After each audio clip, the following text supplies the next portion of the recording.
Hello my dear champions, कैसे हैं आप सभी लोग। मैं हूं सीए प्रणव पोपट, आपका faculty for quantitative aptitude at CA foundation level. अब अगर आपका अपकमिंग सीए फाउंडेशन एग्जामिनेशन है तो ये जो मैं पर्टिकुलर वीडियो लेने जा रहा हूँ, this is a part of the series जहां पर मैं एग्जाम से कुछ दिन पहले एक हमारी 12 डेज की सीरीज है जिसके अंदर हम लोग मेजॉरिटी चैप्टर्स भी कवर कर रहे हैं, जिसके कॉन्सेप्ट्स और लेटेस्ट वाले पीवाईक्यूज कवर करने वाले हम लोग, ताकि हमको पेपर का भी आइडिया लग जाए और कॉन्सेप्ट भी रिवाइज हो जाए।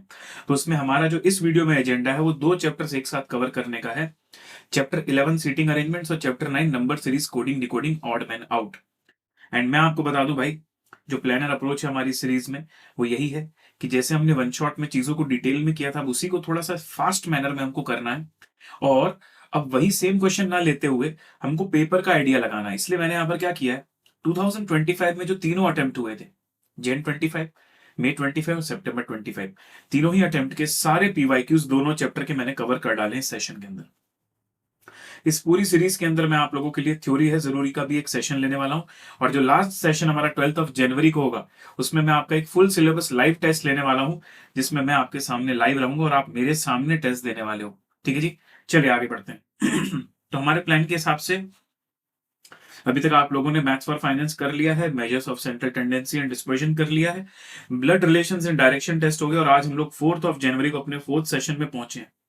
और जैसा कि मैंने सीरीज स्टार्ट होने से पहले ही आपको प्लानिंग दे दिया था कि ये दो सेशन में रिकॉर्डेड लेने वाला हूं, तो कल का ये रिकॉर्डेड सेशन हो गया और आज वाला ये जो सेशन है ये भी मैंने रिकॉर्ड करके ऑलरेडी रखा हुआ है।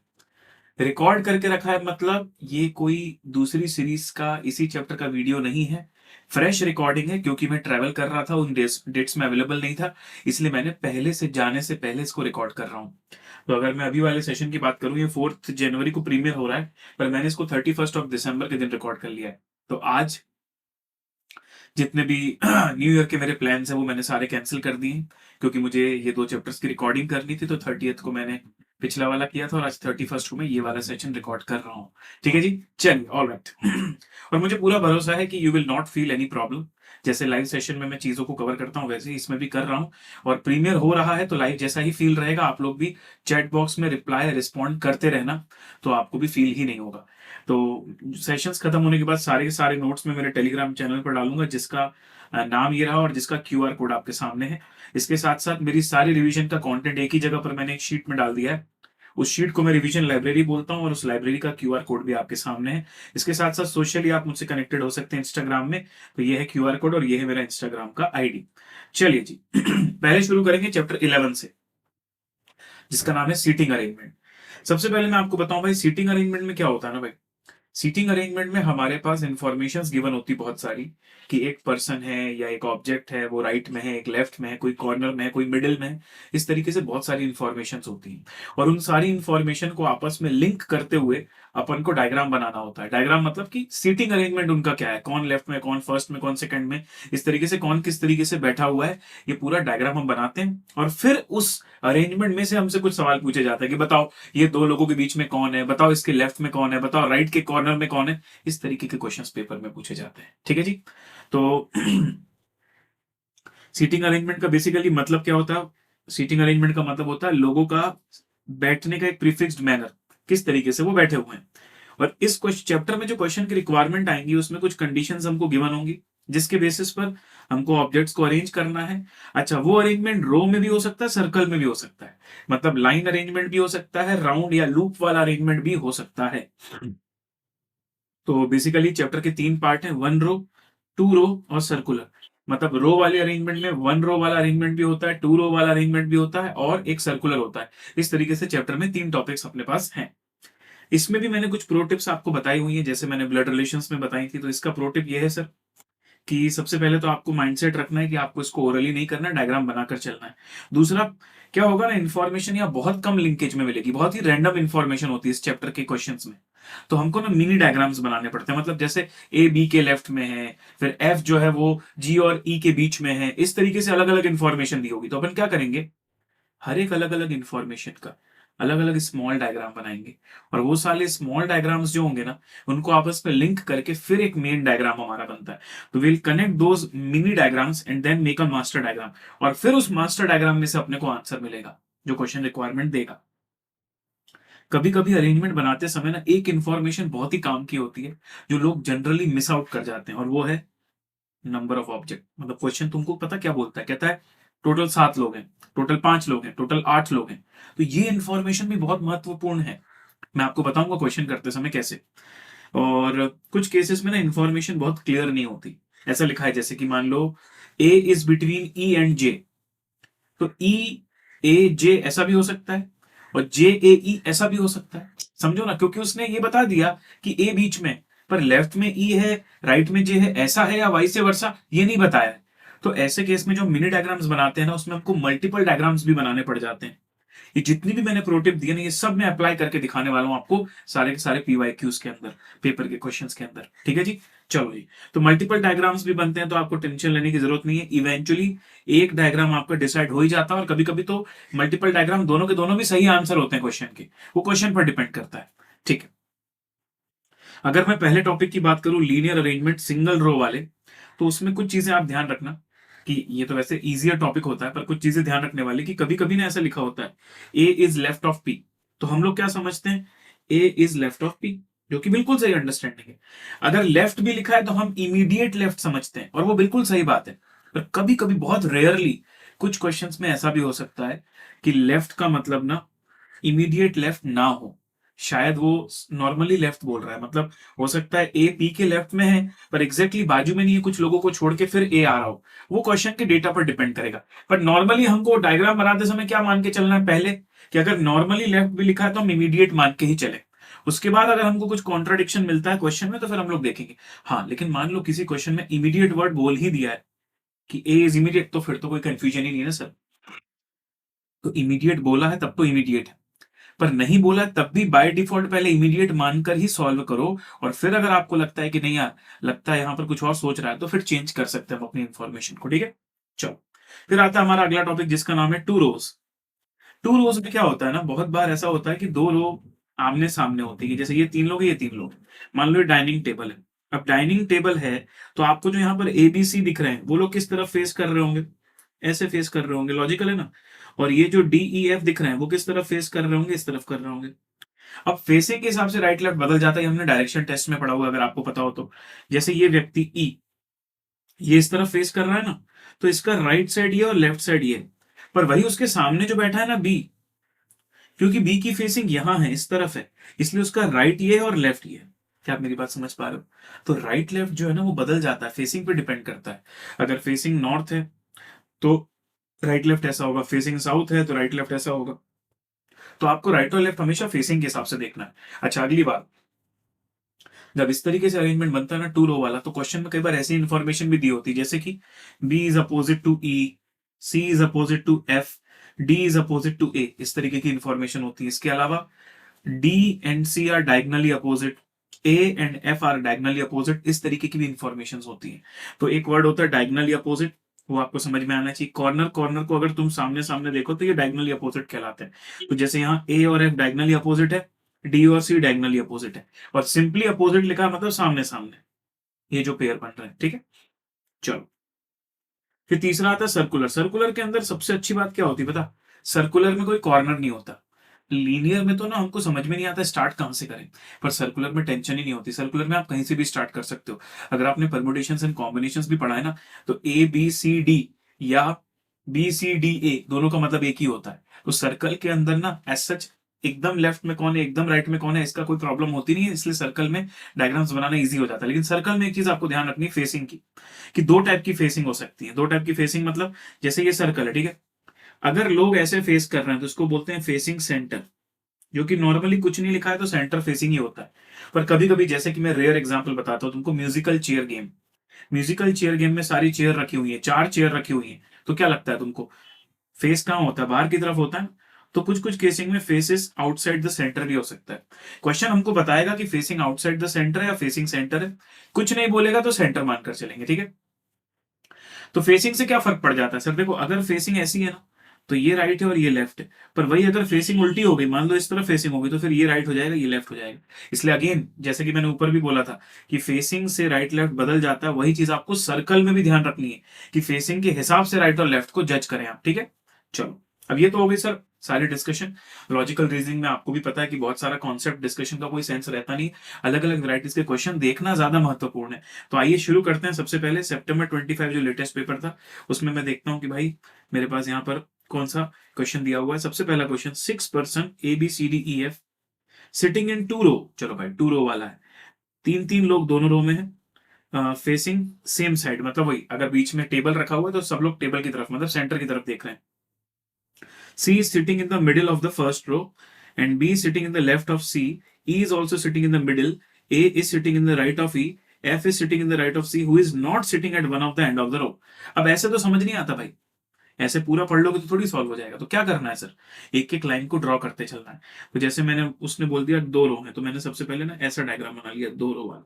उसमें भी उसने बोला फेसिंग सेम साइड, मतलब सब लोग बीच में देख रहे हैं। ऑब्वियसली कुछ नहीं लिखा हो तो तब भी यही मानते हैं। तो ये 3 लोग यहाँ होंगे और बाकी 3 लोग ये दूसरी वाली रो में होंगे। मैंने एरो क्यों बनाया, ताकि फेसिंग समझा पाऊं आपको। हालांकि इस पूरे क्वेश्चन में कहीं भी नॉर्थ साउथ वर्ड नहीं लिखा हुआ है, तो किसी को भी किस भी तरफ ले लोगे तो कोई प्रॉब्लम नहीं है। तो हम लोग देखते हैं सबसे पहले क्या दिया हुआ हमारे पास। C sitting in the middle of the first row. मैं इसको फर्स्ट रो मान लेता हूं, इसको सेकंड रो मान लेता हूं, क्योंकि अलग से स्पेसिफाइड नहीं है। तो सी जो है मिडिल में, तो मैं इसके मिडिल में रख देता हूं सी को। B is sitting on the left to C. B जो है उसको सी के लेफ्ट में कर दिया। भाई नॉर्थ फेसिंग वालों का लेफ्ट तो इसी तरफ है ना, बराबर है sir. E is also sitting in the middle. E भी मिडिल में, तो ई सामने कहला जाएगा, क्योंकि अगर ये वाले साइड में मिडिल में, अगर इस वाले साइड में सी मिडिल में, तो फिर अगर ई भी मिडिल में मतलब अपोजिट वाले साइड में मिडिल में होगा वो। चलो, A sitting in the right of A. A जो है ई के राइट में। सर पर राइट तो इस तरफ आता है ना, नहीं ना भाई। तुम देखो ना ई का फेसिंग कहां है, यहाँ इस तरफ फेस करने वालों का राइट ये है, समझे क्या। Now F is sitting in the right of C. F is sitting in the right of C. अब कौन बचा, A B C, D बच गया, D को यहां रख देते हैं। अब क्वेश्चन की रिक्वायरमेंट पढ़ो भाई। क्वेश्चन की रिक्वायरमेंट है अपने पास, it is saying that who is not sitting at one of the end of any row. तो A D B और F ये एंड पर है, मतलब कॉर्नर में। A है, ठीक है, D है, F है, E सेंटर में है सर, E एंड में नहीं। वैसे एक बात मैं बताऊं, जिस हिसाब से क्वेश्चन की रिक्वायरमेंट थी ना, इसको बिना कुछ सॉल्व किए भी आंसर दे सकते थे। कैसे, पर वो क्लिक होना चाहिए। जनरली ऐसे क्वेश्चन आते नहीं, बट कभी कभी आ सकते हैं, क्योंकि क्लियरली लिखा है कि ई जो है वो मिडिल में है, तो फिर ई कॉर्नर में तो हो ही नहीं सकता ना। वही तो क्वेश्चन ने पूछ लिया कि ई मिडिल में है, और फिर आखिरी में पूछ रहा कि कौन जो है इसमें से वो एंड पर नहीं है, तो जो मिडिल पे वो एंड पर नहीं है। वैसे भी हमको पता है कि सी और ई मिडिल पे, बाकी उनके अलावा तो ये चारों कॉर्नर पर है ना। ओके, तो शायद नहीं भी सॉल्व करते तो भी चल जाता, बट अपने को पहले से थोड़ी पता है पेपर करते समय। इसलिए नॉर्मली मुझे लगता है कि अगर तुम भी पेपर में ये सॉल्व कर रहे होगे तो इतना तुमको क्लिक नहीं होगा एकदम से कि मेरे को मन से कर लेना है। डेफिनेटली तुम इसी अप्रोच से करोगे जैसे मैंने किया। चलो भाई अगला सवाल, 6 पर्सन ABCDEF। अच्छा मैंने क्या बोला, नंबर ऑफ पर्सन का जो डेटा दिया बहुत काम का डेटा होता है, उसको बिल्कुल भी इग्नोर मत करना, कंसीडर जरूर करना। n=6 लिख देने का, जैसे काउंट पता चले n=2 करके लिख देने का। सर्कल में है फेसिंग द सेंटर, ठीक है, सर्कल बनाएंगे, अंदर की तरफ सबका फेस होगा। A is facing D, C is left of A and right of E, D is between B and E, F is right of A. Which one of the following statement is incorrect? तो सबसे पहले मैं क्या करता हूं, सबसे पहले मैं इसका सर्कल बना लेता हूं। और क्योंकि उसने बोला है 6 लोग, तो फिर आपका ये दिमाग चलना चाहिए कि 6 लोग बराबरी बराबरी के गैप में कैसे रखोगे आप। तो मैंने बोला सर 1 2 3 4 5 और 6, तो 8 का बनता है तो क्या होता है ना, आप प्लस जैसा बनाते हो, और 6 का है तो फिर उस हिसाब से आपको समझना पड़ेगा कि हाँ भाई हेक्सागोन जो बनता है उस टाइप का फिर 6 लोगों का अरेंजमेंट बनता है। ठीक है, अब क्योंकि क्योंकि सर्कल में सबसे फायदे की चीज कि अपने को कोई कॉर्नर तो पता नहीं होता, तो कहीं से भी शुरू कर सकते हैं। तो ए इज फेसिंग डी, मैंने ए यहां रख दिया और उसको फेस करवा दिया डी से। लो, ये रहा ए और ये रहा डी, परफेक्ट। अगला सी जो है वो ए के लेफ्ट में। अब देखो अगर ए यहां फेस कर रहा है तो ये वाला साइड उसका लेफ्ट कहलाए ना, यस सर बिल्कुल। तो सी इज लेफ्ट ऑफ ए, सी को यहां रख दिया, एंड राइट ऑफ ई, और सी जो है ई के राइट में। लो भाई इससे ई की जगह भी पता चल गई। तो सी जो है वो ए के तो लेफ्ट में है, पर सी जो है वो ई के राइट में है। Okay, perfect sir. नाउ अगला दिया है D is between B and E. D जो है वो बी और ई के बीच में। अब क्या है, सब तो आ गए, एक ही जना बच गया, ए बी सी डी ई, यहां रख देता हूं एफ को। अब ये जो सर्कुलर अरेंजमेंट बना है इसके हिसाब से आपको चारों ऑप्शन को रीड करना है, और उसमें से कौन सा स्टेटमेंट इनकरेक्ट है ये आंसर देना है। तो मैंने पहला स्टेटमेंट पढ़ा, एफ और सी पड़ोसी हैं। एफ और सी पड़ोसी नहीं, ये तो फॉल्स लग रहा है सर, तो यहाँ एफ लिख देता हूं। Sir F is between A and B, F जो है ए और बी के बीच में, ये तो ट्रू है। F and A R neighbour, बिल्कुल सही बात है, ए और एफ दोनों आपस में पड़ोसी हैं। B is left of D, B जो है डी के लेफ्ट में, यस। अगर डी इस तरफ फेस कर रहा है तो ये उसका लेफ्ट साइड है, तो बी जो है डी के, मतलब बाकी तीनों स्टेटमेंट ट्रू है, पहला स्टेटमेंट ही फॉल्स है, और हमको वही ढूंढना है इनकरेक्ट स्टेटमेंट कौन सा है। समझ में आया बच्चों? सितंबर 25 क्वेश्चन 3। यस। नेक्स्ट, अगला, 8 फ्रेंड्स गिवन है जिनके नाम दिए P Q R S T U V W. वो बेंच में बैठे हुए, मतलब सिंगल रो, समझ में आ रही, नॉर्थ की तरफ फेस कर रहे हैं। यू जो है वो एस और वी के बीच में है, Q is sitting between W and P, T is third, तो ये यूजुअल क्वेश्चन है, वन रो वाला, W is third to the left of R, V is sitting at one of the corner, who is sitting immediate right of W. तो अब यहाँ पे क्या है ना, मिनी इन्फॉर्मेशन है, तो मैं मिनी इन्फॉर्मेशन को ड्रॉ करते जाऊंगा, और जहां जहां लिंक होता जा रहा है तो लिंक करते गए, और नहीं हुआ तो लास्ट में अपन करेंगे लिंक। ठीक है, तो सबसे पहली इंफॉर्मेशन है 8 फ्रेंड्स, तो मैं एन की जगह लिख देता हूं 8। अगली इंफॉर्मेशन मेरे पास है U is sitting between S and V. अब देखो तुम, अगर U जो है वो S और V के बीच में, तो SUV भी लिख सकते हो और VUS भी तो लिख सकते हो। अच्छा, इन दोनों में से कोई एक चूज करना रहेगा अपन को, या तो SUV हो सकता है या VUS हो सकता है, दोनों तो नहीं होंगे, दोनों में से एक हो सकता है। Q is between W and P। अब जैसे W है, Q और P, तो PQW भी तो हो सकता है ना भाई। Q जो है W और P के बीच में, राइट लेफ्ट कौन है अपने को पता नहीं। आगे आते हैं, T is third to the left of V, T is third to the left of V। अब देखो मैंने क्या इंफॉर्मेशन ली है, जो T है ना वो V के थर्ड लेफ्ट में, तो ये V है, इसका फर्स्ट लेफ्ट ये हो गया, सेकंड लेफ्ट ये हो गया, थर्ड लेफ्ट ये हो गया। समझे आप? थर्ड लेफ्ट मतलब, तो T is third left of V। अगला, W is third left of R, W जो है वो R का थर्ड लेफ्ट है। अभी इसमें कंफ्यूजन नहीं है, ये ऐसे ही रहेगा। ठीक है, V sitting at one of the corner, और V जो है ना वो वन ऑफ द कॉर्नर पर है। अब आप मुझे बताओ, अगर V कॉर्नर पर है, ये तो बहुत इंपॉर्टेंट इंफॉर्मेशन आ गई, अगर V sitting at one of the corner, अब वो कॉर्नर तो इसी तरफ आएगा ना, उस तरफ वाला तो हो नहीं सकता। अगर V के लेफ्ट में T है और V एक कॉर्नर में है, मतलब पक्का हो गया कि जो 8 लोग होंगे ना उसके राइट कॉर्नर में V है। तो मैं पहले 8 लोगों की जगह बना देता हूं, 3 4 5 6 7 8। और सबसे पहले जो एकदम श्योर इंफॉर्मेशन कि V इस कॉर्नर में आएगा वो लिख दिया। फिर V से लिंक है T, तो T को यहां रख दिया। उसके बाद W और R दिख रहा है मुझे, तो अब मैं सोचता हूं यार कि V से और कुछ लिंक हो रहा है क्या। सर SUV और VUS, अब मुझे समझ में आ गया कि VUS तो हो नहीं सकता क्योंकि V के राइट में तो जगह ही नहीं है, वो तो कॉर्नर में, तो SUV सही हो जाएगा। तो ये जो दो हमने सोचे थे दोनों में से एक सिलेक्ट कर दिया मैंने, SUV, तो TSUV। अब देखते हैं, W डैश डैश R लिखा हुआ है। अब भाई मेरे पास यहाँ 4 जगह है और यहाँ W डैश डैश R है, तो ऑब्वियसली यही आएगा W डैश डैश R, मतलब W यहाँ आ जाएगा और R यहाँ आ जाएगा। अब बचे कौन, Q और P, तो W के बाजू में QP रहना है, तो WQP हो गया, मतलब नीचे वाला गलत हो गया, PQW पॉसिबल नहीं है। ये बन गया अपना पूरा अरेंजमेंट। अब क्वेश्चन की रिक्वायरमेंट को पढ़ते हैं।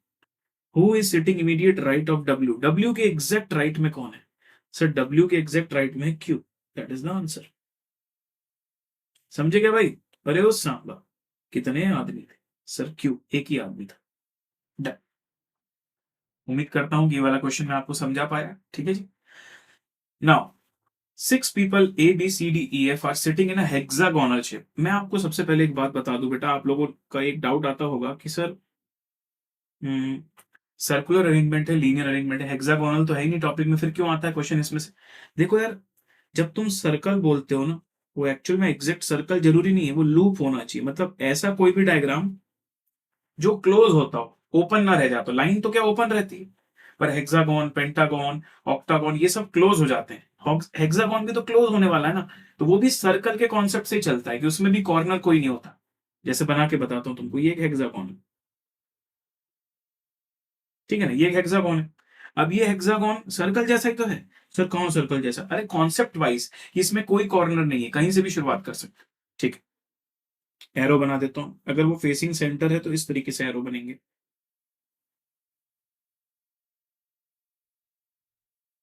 समझे भाई? चलो ये एरो बन गए। अब सुन, all the sides of the hexagon are of same length. ठीक है, A is not adjacent to B और सी, तो देखो भाई ए बी पॉसिबल नहीं है और ए सी पॉसिबल नहीं है, नेगेटिव इंफॉर्मेशन है, क्या नहीं हो सकता वो लिखा हुआ है। D is not adjacent to C और ई, तो डी सी भी नहीं हो सकता और डी ई भी नहीं हो सकता। भाई पॉजिटिव से ज्यादा तो चार चार नेगेटिव इंफॉर्मेशन बता दी स्टार्टिंग में। B and C are adjacent, मतलब बी सी या सी बी में से तो एक सही है। बी और सी बगल बगल में है, ऐसा बता दिया। F is in the middle of D and C, F जो है डी और सी के बीच में है, तो सी एफ डी भी हो सकता है, डी एफ सी भी हो सकता है। F is between D and C, तो D F C, C F D. अब इसके हिसाब से मुझे आगे बढ़ाना है गाड़ी को। विच of the following is not a correct neighbour pair, ठीक है, तो वो तो पूरा बनाएंगे उसके बाद ही पता चलेगा। तो मुझे एक चीज समझ में आ गई कि सी और बी बाजू बाजू में है ना। हाँ सर, सी और बी बाजू बाजू में, तो किसी भी तरीके से मैं रख देता हूँ, पहले सी यहां रख देता हूँ, बी यहां रख देता हूँ। चलो, अब सी से लिंक हो रहा है एफ डी, तो सी एफ डी लिख देता हूँ, ये हो गया सी एफ डी। उसके बाद डी के बाजू में ई नहीं आ सकता, तो ई को यहां रख दिया। बढ़िया। तो ई के बाजू में अब क्या आ जाएगा, ए आ गया, नहीं ए बाकी, यहाँ ए आ गया। देख लो भाई, कोई नेगेटिव इंफॉर्मेशन तो नहीं आ रही। सर ए बी, हाँ गलती से भी ए बी तो नहीं हो रहा है, ए सी भी नहीं हो रहा है, डी सी भी नहीं हो रहा है, डी ई भी नहीं हो रहा है। परफेक्ट है भाई। तो अपन ने जो ट्राई मारा वो सही वर्क कर गया अपना। क्या क्या ट्राई मारा आपने, देखो मैंने क्या किया, मुझे पता था ना कि सी और बी बाजू बाजू में, तो मैंने यहाँ सी लिख दिया, बी लिख दिया। सर पर अपोजिट भी तो लिख सकते थे, चलो वो भी ट्राई कर लेता हूँ। अभी जो मैंने सी डी लिखा उससे मेरे को कोई तकलीफ नहीं आई, तो वो मेरा सही डायग्राम बन गया। फिर भी तुम बोल रहे हो तो मैं चेक कर लेता हूँ फिर से।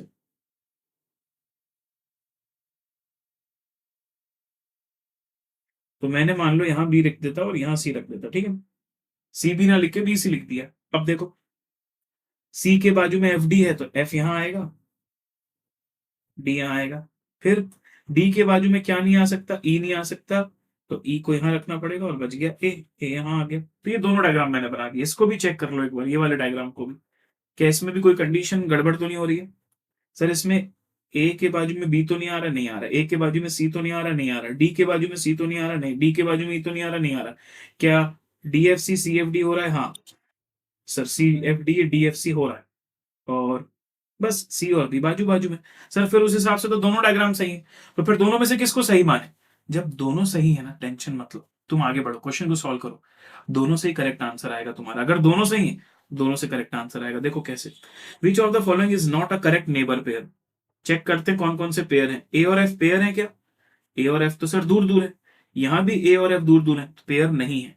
डी और एफ पेयर है, हाँ डी एफ बाजू बाजू में है, यहाँ भी डी एफ बाजू बाजू में। बीई बाजू बाजू में है, बीई बाजू में है। सी और एफ बाजू बाजू में है, सी और एफ बाजू बाजू। तो देख लो तुम, दोनों से एक ही आंसर आ रहा है, ए एंड एफ। दोनों ही डायग्राम से वही सेम आंसर आ रहा है कि ए और एफ जो है वो बाजू बाजू में नहीं, मतलब अपने दोनों ही डायग्राम सही है, कोई प्रॉब्लम नहीं भाई। तो सर्कुलर में कभी कभी ऐसा होता है कि दो पॉसिबल डायग्राम्स दोनों के दोनों ही सारी कंडीशन को मेट कर रहे हैं, तो दोनों के दोनों सही है, उसमें क्या प्रॉब्लम है। ठीक है जी, चलो। तो ये हो गया अपना क्वेश्चन नंबर 5 सितंबर 25 का। फिर एक और सवाल पे चलते हैं, 7% वाला एक क्वेश्चन है। तो 7% जिनके नाम है T B L A P Z and R standing in a row facing east. अब यहाँ फेसिंग ईस्ट लिखा है ना, तो लोग वरीड हो जाते हैं। फॉर अ मोमेंट तुम उसको रहने दो, इग्नोर करो। अगर आगे किसी डायरेक्शन का नाम आता है तो ही वो काम की चीज है, वरना वो टाइम पास के लिए दिया हुआ है। आगे मान लो नॉर्थ साउथ वेस्ट कुछ का बात आएगा तो ठीक है, वरना अपन को देखना ही नहीं कैसा कुछ लिखा हुआ है, लोड ही नहीं लेने का। चलो, तो एन की वैल्यू में लिख देता हूं सबसे पहले 7। फिर दिया है it is given that T is to the right of R. अब देखो यहाँ इमीडिएट वर्ड नहीं लिखा हुआ है, लिखा है टी जो है वो आर के राइट में है, तो फिर भी मैं तो यही मानूंगा कि भाई इमीडिएट राइट में ही है। बाद में देखूंगा कि कॉन्ट्राडिक्टरी तो नहीं हो रहा है, बट अभी तो मैं यही मान के चल रहा हूं टी जो है आर के right. A is between B and Z, A जो है बी और जेड के बीच में। तो ये वाला डायग्राम भी पॉसिबल है, ये वाला डायग्राम भी पॉसिबल है, बी ए जेड भी हो सकता है, जेड बी भी हो सकता है। दोनों में ही मैंने ए को बी और जेड के बीच में रखा है। L who is third to the left of B, L जो है बी के थर्ड लेफ्ट में, एल जो है who is third to the left of B, B के, एक मिनट मैंने कुछ गड़बड़ कर दिया लगता है। एल जो है third to the left of B है, ये आएगा थर्ड लेफ्ट, बी का first left, second left, third left, ठीक है। L is third left of B, is at the end. अच्छा, और ये कॉर्नर भी है, वाह भाई वाह। तो ये समझ में आ गया कि ये कॉर्नर वाला है, मतलब 7 लोगों में अगर मैं बोलूं 1 2 3 4 5 6 7, तो उसमें से एल जो है वो लेफ्ट कॉर्नर में है, पक्का हो गया। और उसकी 2 जगह छोड़कर बी आ रहा है, ये भी पक्का हो गया। फिर R is fourth to the left of L, R जो है fourth to the right of L, R जो है एल के फोर्थ राइट पर है, तो 1 2 3 फोर्थ पर यहां पर आर आ गया, ये भी पक्का हो गया। और कौन कौन है, बी ए जेड है, तो बी ए जेड अब तुम खुद ही बताओ भाई, क्या बी ए जेड पॉसिबल है? अगर बी के राइट में आर आ रहा है तो फिर ए तो आ नहीं पाएगा, मतलब जेड ए भी लिखना पड़ेगा, तो ए यहां आ जाएगा और जेड यहां आ जाएगा। अब कौन बचा, अब बचे आर टी, तो आर के बाजू में टी आ गया। अब कौन बचा, और ए हो गया, टी हो गया, बी हो गया, पी बचा है, यहां पर पी आ गया। अब आपसे फाइनल रिक्वायरमेंट क्या पूछ रहा है क्वेश्चन, फाइनल रिक्वायरमेंट पूछ रहा है immediate right of T, T के इमीडिएट राइट में कौन है? सर टी के इमीडिएट राइट में पी है, so P is the correct answer, समझे भाई? So in that sense P is the correct answer, option C. तो क्वेश्चन 6 का आंसर आ गया है option C. Done done done done, बोलो डन डन डन डन। मुझे एक बात बताओ, तुमने इतने सारे क्वेश्चंस देखे, ठीक है, एक आधा क्वेश्चन थोड़ा सा ऐसा समझ नहीं आता है, लैंग्वेज या वैसा कुछ हो सकता है, but majority question seating arrangement के भी यार मैनेजेबल है। और अभी तो मैंने सिर्फ सितंबर के करवाए हैं, अभी मई के भी देखो और जैन के भी देखो। आओ, 7 पर्सन जिनके नाम है HIJKLMNO, अगेन 7 लोग हैं, तो मैं N की जगह 7 लिख देता हूँ। Sitting in a straight line facing north, total 3 number of person are sitting between H और N, H और N के बीच में 3 लोग हैं, ठीक है, तो ऐसा भी हो सकता है H dash dash dash N या फिर N dash dash dash H, तो H dash dash dash N ऐसा भी हो सकता है, N dash dash dash H ऐसा भी हो सकता है। फिर दिया only H is at the extreme and, H जो है वो एक्सट्रीम एंड पर है, कौन सा एंड है ये नहीं बताया, H राइट एंड भी हो सकता है, लेफ्ट एंड भी हो सकता है। अच्छा, अब मैं एक बात बताऊं आपको, जब पेपर में क्वेश्चन आया था ना, तो ये वाली लाइन लिखी हुई थी, both N and H sit at the extreme and, इसलिए वो क्वेश्चन गलत हो गया था। क्यों? क्योंकि तुम मुझे बताओ, अगर H और N के बीच में 3 लोगों का गैप है और दोनों ही कॉर्नर पर हैं, तो टोटल 7 लोगों का फिर अरेंजमेंट कैसे बनेगा? तो ये जो क्वेश्चन में लाइन आई थी ना, ये मिस्टेक थी, तो इस क्वेश्चन में ना सबको ग्रेस मार्क्स मिला था। पर अभी मैं आपको इसका करेक्ट वाला क्वेश्चन करवा रहा हूं, तो ये वाली जो लाइन आपको यहाँ दिख रही है ना, वो मैंने ऐड करी है, ये वाली जो ओरिजिनली पेपर में क्वेश्चन आया था मई 25 में, ओके सर, उसमें ये जो कट है ना लाइन, वो वाली लाइन लिखी थी, इस वजह से वो गलत क्वेश्चन हो गया था और ग्रेस मार्क्स मिले थे। बट मैं तो अब आपको नॉलेज के लिए पढ़ा रहा हूं कि भाई हाँ, ये एग्जैक्टली क्वेश्चन है क्या, तो इसका करेक्ट वर्जन मैंने नेट में से फाइंड आउट किया, और वो फिर मैं यहाँ पर आपको करवा रहा हूँ कि ये इसका करेक्ट वर्जन, कि ये वाली लाइन होनी चाहिए थी, ठीक है। उसके बाद there are total 2 person between H and O, H और O के बीच में 2 लोग हैं, तो H डैश डैश O या फिर O डैश डैश H। फिर M is not immediate neighbour of H और N, तो MH पॉसिबल नहीं है, MN पॉसिबल नहीं है, ये नेगेटिव इंफॉर्मेशन हो गई। फिर दिया है I sits third to the right of M, 1 2 3, I जो है M के थर्ड राइट में, तो M के राइट साइड में थर्ड नंबर पर I है, ठीक है। फिर I and H both are not immediate neighbour, I और H भी साथ में नहीं आ सकते, ठीक है, एक और negative information. M is also not an neighbour of J, तो M और J भी साथ में नहीं आ सकते, तो MJ JM नहीं हो सकता।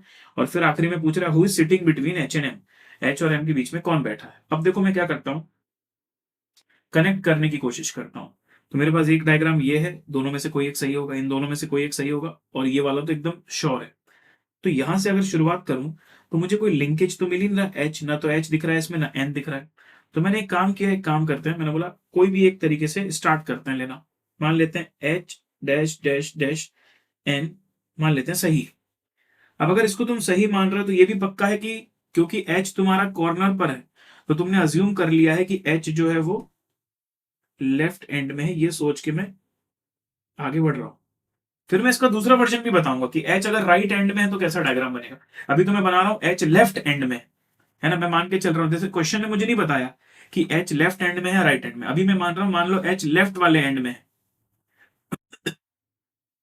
तो सबसे लेफ्ट में H आएगा, फिर ये 1 2 3 ऐसा, तो ये कितने लोग हो गए, 1 2 3, 1 2 3 4 5, तो 2 की जगह और बची भाई, बस बस 2 की जगह और बची। अब तुम ही बताओ, अगर ऐसा है तो H डैश डैश O कैसे आएगा, कहां आएगा, O इस तरफ तो आएगा नहीं, अगर तुम ऐसे O ले लेते हो तो फिर ये लेफ्ट हैंड थोड़ी कहलाएगा, इसलिए O उस तरफ आएगा नहीं, तो O यहां रखना पड़ेगा, H dash dash O।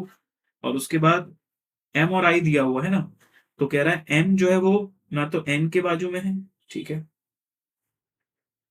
M जे के बाजू में भी नहीं जा सकता, एम एन के बाजू में भी नहीं जा सकता, एच के बाजू में भी नहीं जा सकता, मतलब यहां भी एम नहीं आएगा, ठीक है, और यहां भी एम नहीं आएगा, और कहाँ एम नहीं आ सकता, यहां आ सकता है एम, लेकिन एम डैश डैश आई दिया हुआ है।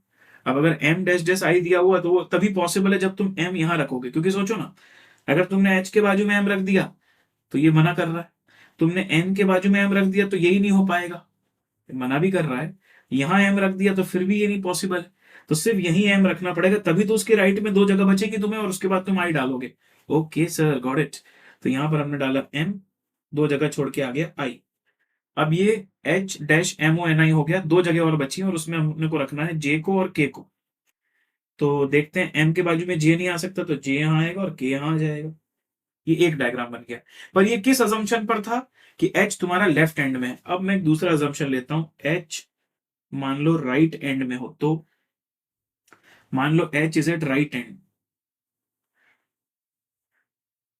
एच जो है आपका वो राइट कॉर्नर पर है, तो क्या होगा, तो वापस एक दो तीन चार पांच छह सात और यहां रख देता हूं एच को, और एच के बाद तीन जगह छोड़ के एन, वन टू थ्री, और फिर रख देता हूं एन, फिर एच के बाद दो जगह छोड़ के ओ, तो यहां रख दिया ओ।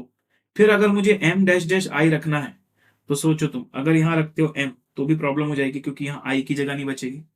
तुम यहां रखते हो एम, तो एम डैश डैश आई अगर तुमने कर भी दिया ना तो भी प्रॉब्लम है, पता क्यों, तुमने एम डैश डैश आई कर दिया ना, तो यहां पर ये प्रॉब्लम आ जाएगी ना कि एम और एन बाजू बाजू में नहीं हो सकते। फिर यहां तुमने अगर एम रख दिया तो फिर दो जगह, इसका मतलब ये डायग्राम आगे बढ़ ही नहीं पाएगा, इम्पॉसिबल। तो ये रॉन्ग हो गया, इसका मतलब एक ही करेक्ट डायग्राम है जो अपन ने ये बनाया है। समझे। तो कभी कभी क्या होता है ना, आगे बढ़ना पड़ता है, कभी कभी अगर सोचते ही रह जाएंगे ना तो फिर होता नहीं। अब मैं अगर तुमसे बोलूं ना, पेपर में ये सवाल अगर मेरे पास आता, मैं एक बार रीड करता, अटकता, तुरंत छोड़ देता, मैंने बोला भाई मेरे पास टाइम ही नहीं है, मेरे को 2 घंटे में जितने मैक्सिमम कर सकता हूँ करूंगा। तो कोई भी क्वेश्चन अगर मेरे को देख के लग रहा है अरे यार ये तो टाइम ले सकता है, मैं नहीं करूंगा उसको। हो सकता है आपको पढ़ के पहले लगे कि यार इजी है, पर करने जाओ और टाइम वेस्ट लगने लगे तो तुरंत अगले क्वेश्चन में चले जाओ। और अगर पढ़कर ही समझ में आ गई कि नहीं भाई ये टाइम टेकिंग है, मत करो, सेकेंड राउंड के लिए रखो उसको, फर्स्ट राउंड में मत करो। समझे। चलो, अभी हमारा राइट डायग्राम बन चुका है। अब पूछ रहा who's sitting between H and M, तो फाइनल रिक्वायरमेंट है क्वेश्चन की कि एच और एम के बीच में कौन बैठा है, तो एच एंड एम के बीच में बैठा है के, तो K is between H and M, तो एच एंड एम के बीच में है के, एच एंड एम के बीच में है के, ठीक है। चलो भाई डन, परफेक्ट। ना अगला सवाल, फिर से 7 student in a class, there are 7 student, जिसमें कुछ बॉयज भी हैं कुछ गर्ल्स भी हैं। This is a good level question. May 25 में सीटिंग अरेंजमेंट से अच्छे क्वेश्चन आए थे। They sit on 3 benches 1 2 and 3। अब देखो भाई, क्लासरूम में अगर बेंचेस हैं तो ऑब्वियसली सारी बेंचेस एक ही तरफ फेस कर रही होंगी। नॉर्मली जब हम 2 रो बनाते हैं तो आमने सामने रखते हैं, बट यहाँ ऐसा नहीं होगा, तो थोड़ा कॉमन सेंस लगाना पड़ता है। 3 बेंचेस हैं तो मैं ऐसा मान लेता हूँ बेंच 1 बेंच 2 और बेंच 3। ऐसे बोलते हैं ना अपन फर्स्ट रो, कि भाई ये फर्स्ट रो वाले हैं, ये सेकेंड रो वाले हैं, और ये बैक बेंचर है, थर्ड रो लास्ट रो। ठीक है, ऐसे 3 रो 3 बेंचेस है 1 2 3। अब सच दैट कंडीशन बोल रहे थे, वो क्या बोल रहा है, कह रहा है at least 2 student on each bench, कम से कम एक बेंच में 3 लोग होने चाहिए और उसमें कम से कम एक गर्ल होनी चाहिए। मतलब एक बेंच में 3 लोग हो सकते हैं, दो भी हो सकते हैं, पर सिंगल नहीं होना चाहिए। और हर एक बेंच में कम से कम एक गर्ल होनी चाहिए, ऐसा नहीं हो सकता कि किसी एक बेंच में एक भी गर्ल ना हो, कम से कम एक गर्ल हर बेंच में होनी चाहिए, ऐसी कंडीशन डाल दी। फिर कह रहा है सी who is a girl student. अब क्योंकि यहाँ पर ना जेंडर का खेल आ गया है ना, तो मैंने बोला ब्लड रिलेशंस में अपन ने मार्किंग सिस्टम लगाया था, बॉय में प्लस और गर्ल में, वैसे यहाँ यूज कर ले, तो सी में मैंने माइनस लगा दिया, गर्ल स्टूडेंट है। Does not sit with A E D, वो ए ई और डी के साथ नहीं बैठेगी, तो ये ध्यान रखना। सी जो है एक गर्ल है और वो ए ई डी के साथ नहीं बैठेगी। अगला एफ एक बॉय है, सिट्स ओनली विद बी। कह रहा है एफ जो है वो सिर्फ बी के साथ बैठा है, इसका मतलब एक बेंच में ऐसा है कि सिर्फ एफ और बी बैठे हुए हैं, और उसमें से एफ बॉय है, मतलब पक्का बी जो है वो गर्ल है। क्यों? क्योंकि मिनिमम एक गर्ल तो होनी चाहिए ना बेंच में। कॉमन सेंस लगाओ, देखो एफ जो है वो बी के साथ बैठा है, सिर्फ बी के साथ बैठा है, मतलब उस रो में सिर्फ यही 2 लोग बैठे हैं, और एफ एक बॉय है, और आपको कंडीशन पता है कि कम से कम एक गर्ल तो होनी चाहिए, इसलिए मैंने बी को गर्ल बना दिया। Now C who is a girl हो गया, एफ बॉय हो गया, A sits on bench one with his friends. चलो ए जो है वो बेंच वन में बैठा है। सर आपको कैसे पता ए मेल है? मैं बताता हूं मैंने कैसे जाना कि ए मेल है। हिज फ्रेंड्स लिखा हुआ है, विथ हिज फ्रेंड्स। ओ भाई साहब क्या लेवल वाला क्वेश्चन। ए जो है अपने दोस्तों के साथ, ए अपने दोस्त के साथ नहीं, दोस्तों के साथ फर्स्ट बेंच में बैठा है। इससे दो बातें पता चल रही, एक तो ए बॉय है पहली बात, दूसरा ये पता चल रहा है फ्रेंड्स लिखा हुआ है, मतलब फर्स्ट बेंच में दो से ज्यादा लोग हैं, तीन लोग भी हो सकते हैं। ओ फ्रेंड्स बोला है, फ्रेंड नहीं बोला, फ्रेंड्स बोला है। ठीक है। G sits on bench three, G bench three में है। E is the brother of C, E is the brother of C. इससे पता चल गया कि ई मेल है, ई मेल है और सी का ब्रदर है। ठीक है। और सी जो है एईडी के साथ तो बैठने वाली नहीं है, ई ब्रदर है, इससे पता चल गया कि ई एक मेल है। अब मैं एक बात बताऊं आपको, देखो अगर यहां जी है, यहां ए है, और आपको पता है कि एफ और बी अकेले बैठे हुए हैं, तो सेकंड बेंच में बैठे होंगे ना भाई, क्योंकि फर्स्ट बेंच में अगर तुमने रख दिया तो उनके साथ ए आ जाएगा, अगर थर्ड बेंच में उनको रख दिया तो जी आ जाएगा। इसका मतलब मिडिल वाली बेंच में बैठे हैं एफ और बी। बहुत इंटरप्रिटेशन वाला क्वेश्चन। ठीक है। अब देखो ए ई डी और जी, जी सिट्स ऑन थर्ड बेंच, और हमें क्या इंटरप्रिटेशन मिलता है यहां पर? क्या आपको पता है कि जो सी है वो ए के साथ, ई के साथ और डी के साथ नहीं बैठ सकती, मतलब सी तो यहां नहीं आएगी। अगर सी यहां नहीं आएगी तो कहां आएगी? सर सी थर्ड रो में आएगी। अगर सी फर्स्ट रो में नहीं आएगी तो थर्ड रो में। क्यों? क्योंकि सेकंड रो में तो कोई और आएगा नहीं, दो ही लोग हैं। फर्स्ट में सी आ नहीं सकती क्योंकि नेगेटिव बोला है कि नहीं नहीं, सी जो है ए ई डी के बाजू में नहीं आएगी, और ए और ई उसमें से मेल है, तो C definitely will go to third वाला। अब तुम मुझे बताओ बचे कौन? ई और डी तो बचे, पर तुम्हें पता है कि अगर तुमने यहां सिर्फ एक को रखा तो भी गलत हो जाएगा, क्योंकि फ्रेंड्स लिखा हुआ है, फ्रेंड्स। तो जो दो लोग हैं वो दोनों के दोनों यहां आ जाएंगे, ई और डी। अब सोचो ई अगर मेल है और हर एक बेंच में कम से कम एक फीमेल है, कम से कम एक फीमेल है हर एक बेंच में, तो डी फीमेल हो गई, एफ और बी में बी फीमेल हो गई, और जी और सी में क्या लगता है तुमको कौन फीमेल होगी? सी तो फीमेल है ऑलरेडी, तो जी विल बिकम मेल, तो जी मेल हो गया यहां पर। अब आप मुझे बताइए विच of the following is a group of girl. अच्छा, इनमें से गर्ल्स का ग्रुप कौन कौन सा है? तो चलो भाई देख लेते हैं माइनस माइनस वाले कौन है। तो एक तो ये हो गई गर्ल, और एक ये गर्ल हो गई, और एक ये गर्ल हो गई, डी बी और सी।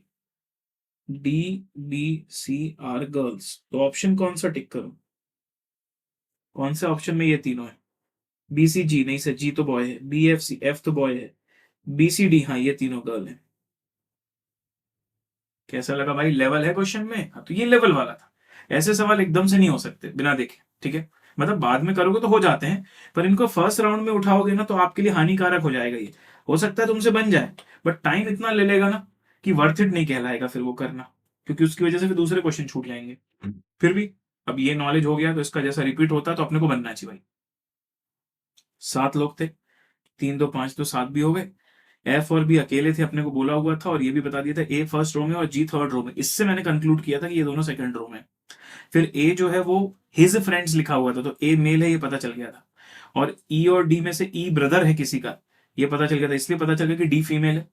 और फिर जी और सी में से, क्योंकि सी ए के साथ नहीं है और एफ बी के साथ हो नहीं सकती, इसलिए सी डेफिनेटली यहां आएगी। और यहां अगर एक गर्ल हो गई तो अब बचा बॉय है। ठीक है जी, चलो। तो इसके साथ अपन लोगों ने ये वाला क्वेश्चन कर लिया है, आगे बढ़ते हैं। अब ये दो क्वेश्चन टफ आए थे तुम्हारे, देखो ना, ये 28th वाला और 26th वाला, ये मुझे May 25 के टफ क्वेश्चंस लग रहे हैं। अब देखता हूं मैं 29 क्वेश्चन।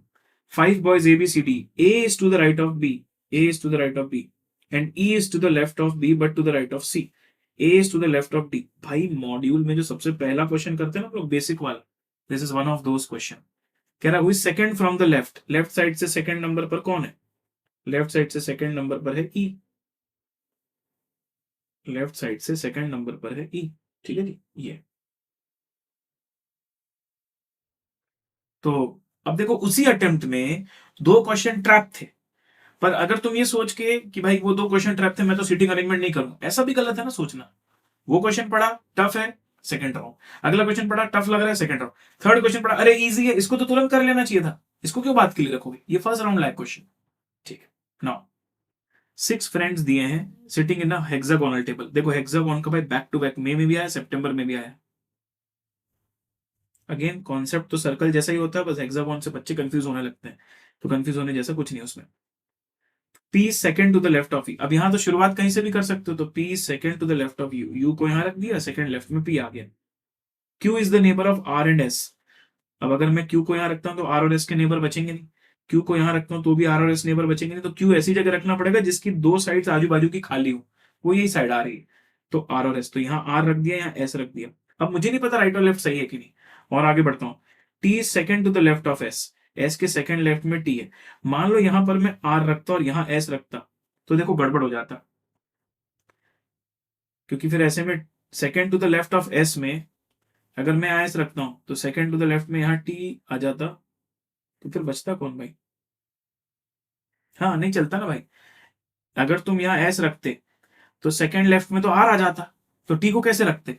इसलिए इसका मतलब ये श्योर है कि सर जो हमने पहले सोचा था एस और आर वही सही है। देखो समझना क्या बोल रहा हूं, यहां मैंने एस रखा है, यहाँ आर रखा है, राइट लेफ्ट बोला नहीं था, अपने मन से रखा था। तो बच्चों का डाउट आ सकता है कि सर आपने एस को लेफ्ट में क्यों रखा, मैंने बोला चलो ठीक है आर को लेफ्ट में रख देता हूँ, एस को राइट में। अब तुम सोचो एस के सेकंड लेफ्ट में कौन है? टी, कहां से रखोगे टी को? यहाँ तो ऑलरेडी आर बैठा हुआ है, इसलिए वो वाली सोच गलत थी, एस को यहीं रखना पड़ेगा, आर को, तब जाके ये खाली जगह निकलेगी जहां टी को बिठा लोगे। अब देखते हैं क्या बोल रहा है, which one is sitting opposite, इसमें से कौन सा व्यक्ति है जो अपोजिट टू पी है, पी के अपोजिट, पी के अपोजिट में है S, correct answer is S, खत्म। तो ये पी है, पी के अपोजिट में है एस, ठीक है। चलो भाई नेक्स्ट, अगला सवाल। Again A B C D E, पांच लोग हैं, एन की जगह रख देता हूं 5।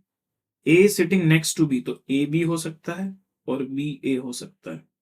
अगली बात, सी सिटिंग नेक्स्ट टू डी, तो सी डी हो सकता है, डी सी भी हो सकता है। फिर दिया है D is not sitting with E who is on the left end of the bench, तो लो भाई पांच लोगों में सबसे लेफ्ट में है ई, 2 3 4 5, और यहां सबसे लेफ्ट में है ई। साथ में ये भी बता दिया है कि D is not sitting with E, तो डी और ई संभव नहीं है भाई, तो ई के साथ डी या डी के साथ ई इज नॉट पॉसिबल, ठीक। अगला, C is on the second position from the right, C यहां है, और फिर दिया है A is to the right of B and E,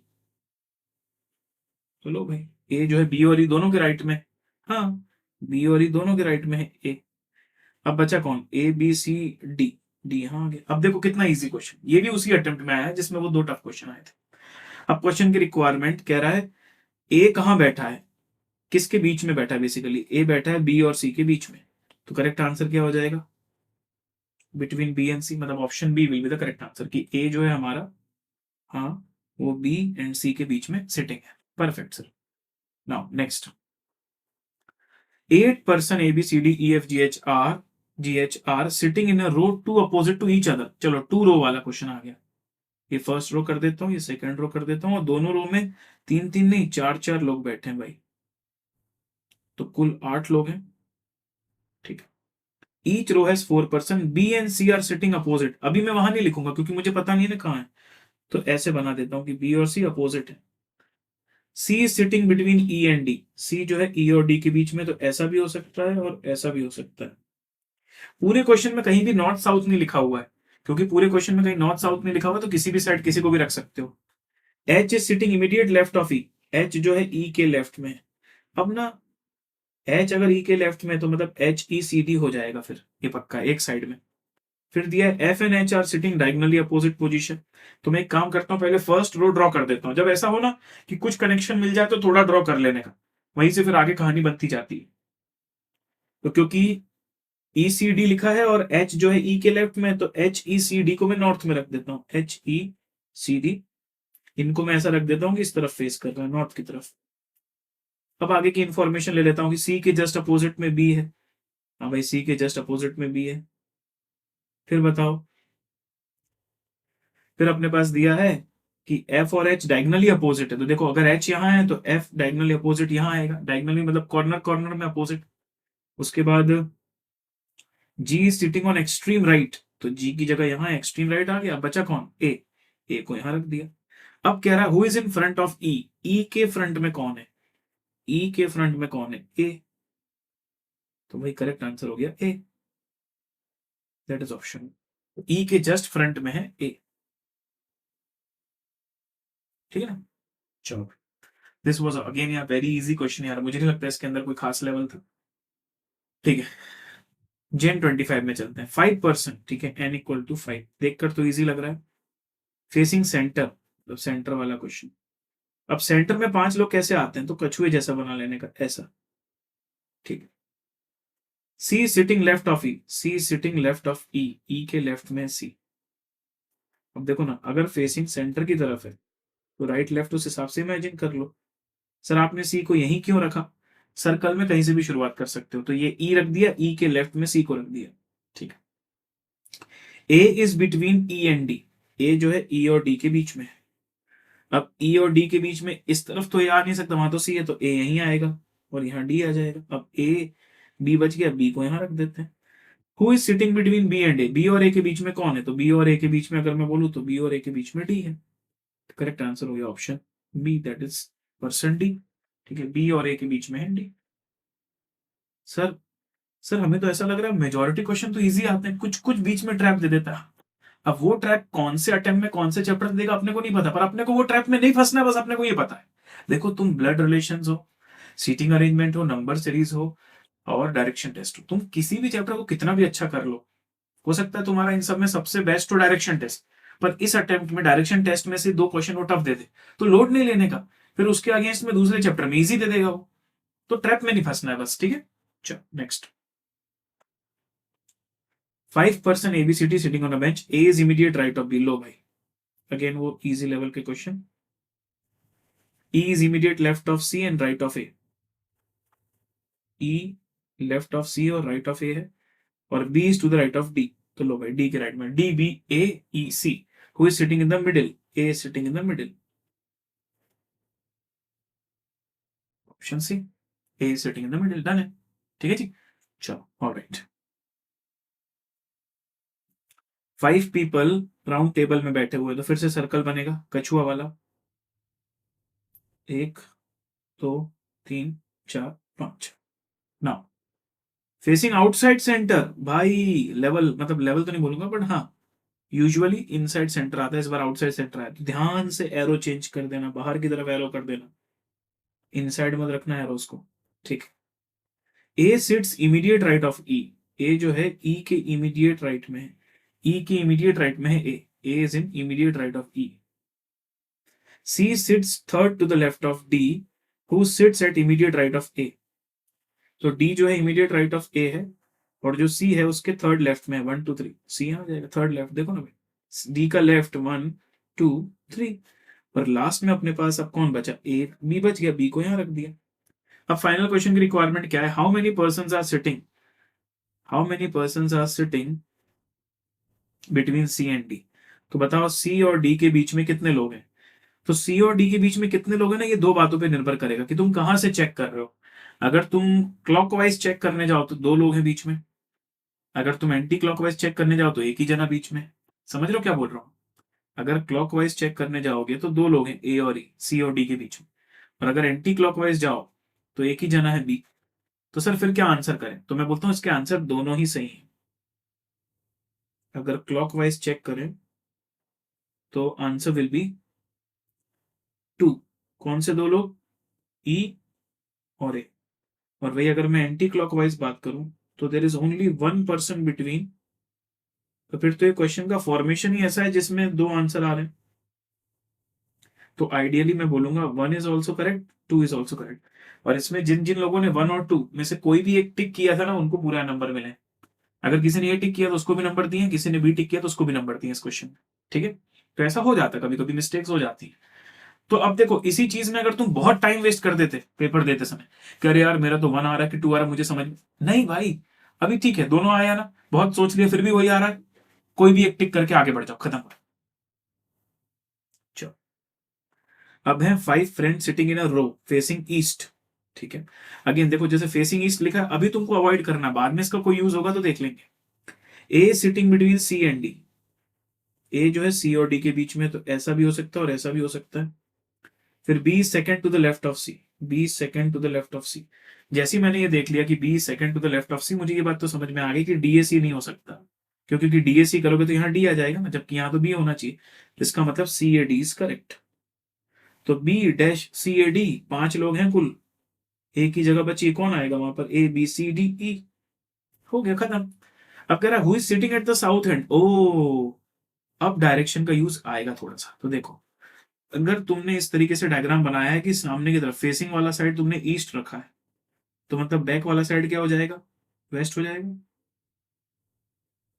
तो उस हिसाब से ये हो जाएगा साउथ और ये हो जाएगा नॉर्थ। अब सुनो भाई, तो इस तरफ फेस करने वाला का साउथ हैंड मतलब राइट हैंड कहला गया। According to the given scenario, जहां पर इंसान ईस्ट की तरफ फेस कर रहा है, तो साउथ हैंड का मतलब हो गया राइट हैंड। तो बताओ भाई राइट हैंड में कौन है, राइट हैंड में डी है। D is the correct answer, समझे। चलो भाई, तो बहुत ही इजी क्वेश्चन था, बस कैच था ये वाला कि अगर फेसिंग तुम्हारी साउथ है, जिसकी फेसिंग साउथ होगी, जिसकी फेसिंग ईस्ट होगी, उसका राइट साइड, उसका राइट हैंड जो साउथ की तरफ जाएगा। सिंपल सा फंडा है। ठीक है, चलो नेक्स्ट। इसके साथ हमने भाई सीटिंग अरेंजमेंट खत्म कर दी।